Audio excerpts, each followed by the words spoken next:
Howdy, Bob Brown again.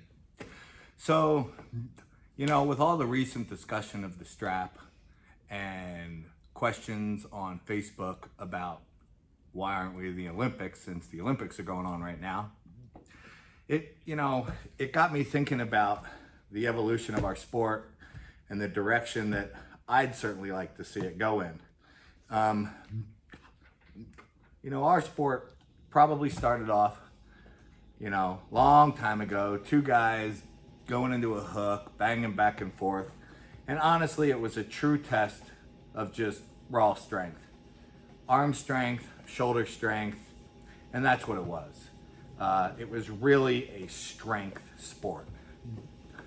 Well, then later, here comes the top roll, which of course I agree requires strength.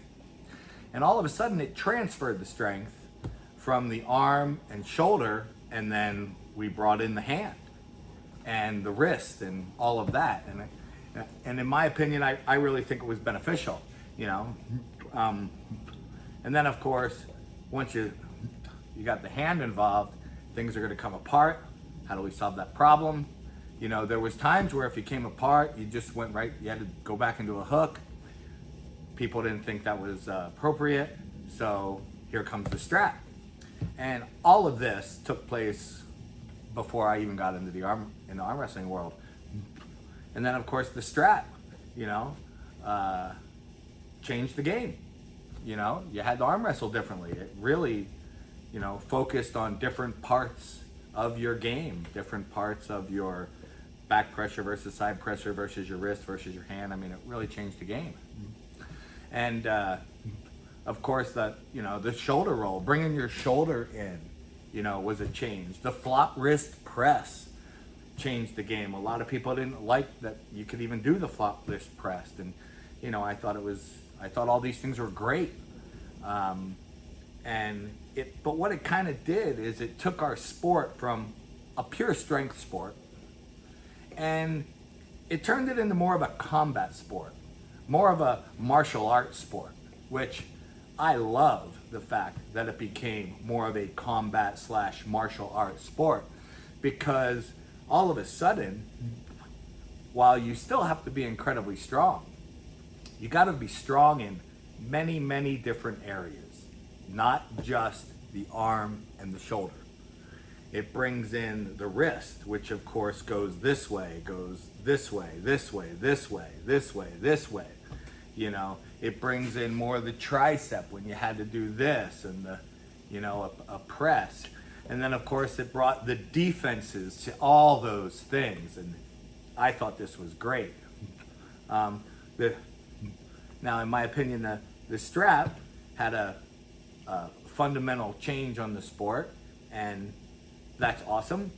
I think the change was slightly, we didn't realize what the change was going to be, and it's been altered over the years. And then of course here comes the King's move, and some people are like, hey, it's the greatest thing in the world. Most people in the sport didn't like it, especially when you had that straight arm, and the masses of the sport spoke, and along comes a rule that effectively got rid of that move. So it evolved to a certain point, and then the world said stop, and let's hone it back in. Devin Lorette loves freedom arm wrestling, where you can really move your elbow around anywhere you want. You can move around the table. I mean, there's no pads, and it's really a wide open thing. And if the masses of people like that, I guess eventually we'll go to that point. I particularly don't like that. I like our current structure. So again, I look at this as more of a martial art. And I also look at this as you need to be strong from the shoulder, the chest, all the way through to the very tips of your fingers.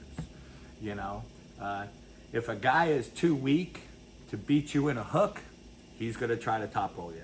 If he's too weak to just simply crack your wrist, he's going to try and get pressure on them fingertips to then crack your wrist.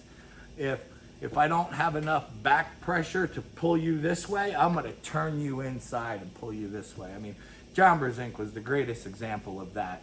If John couldn't top roll someone, he didn't really adjust his top roll. He just hooked you. If he couldn't hook you, he didn't really adjust his hook. He just top rolled you, you know? And if he couldn't hook you and then he tried to top roll you and had problems, then he'd adjust his top roll. And, you know, the artistry, if you will, in karate, I think is great. It's fantastic. And I want that artistry to be in the straps, out of the straps, and awesome. Of course, I'd also love our sport to be in the Olympics, right?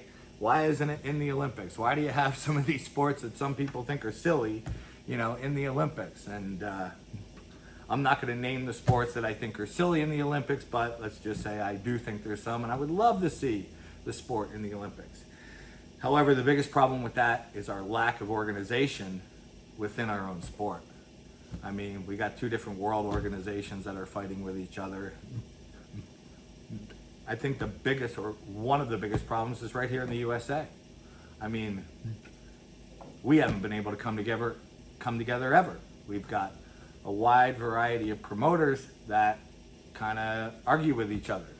And I don't care that there's a wide variety of promoters. I'm like, that's awesome. You know, competition is fantastic to grow the sport. Put on the best events you can do. But when it comes to the WAF organization and the United States Arm Wrestling Federation, they all need to collectively work together to join with the entire rest of the world into the WAF. And, you know, or if the IFA happens to win this fight between the two world organizations, collectively go under that umbrella.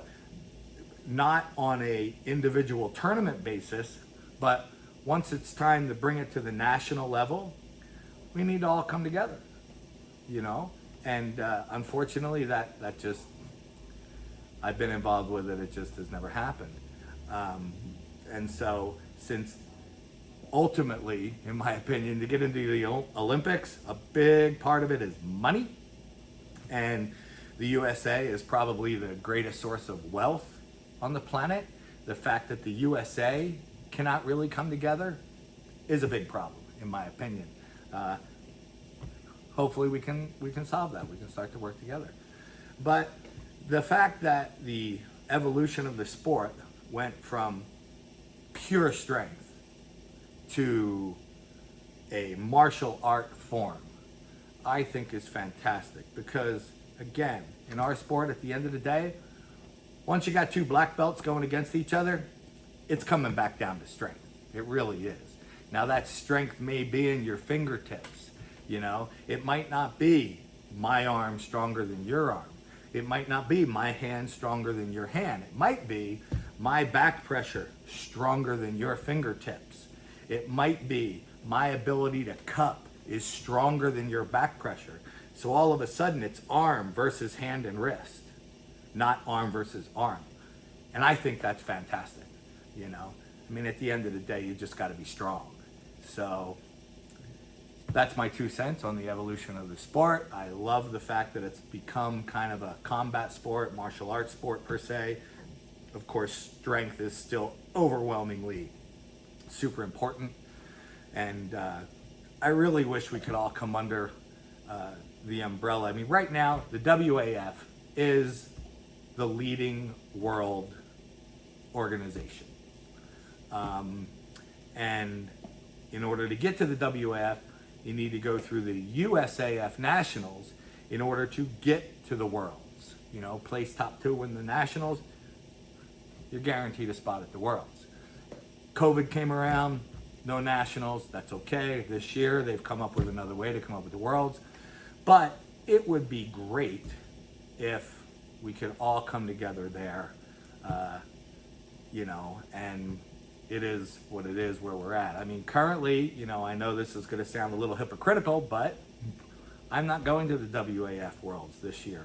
I'm actually going to go to the IFA Worlds this year, which I understand is probably going to ban me from the WAF World, but so be it. If those two organizations come back together, I will do what is ever necessary to get back into good graces of that organization. But there's my 2 cents on the evolution of the sport and where I would like it to go. And I hope you guys have a great day.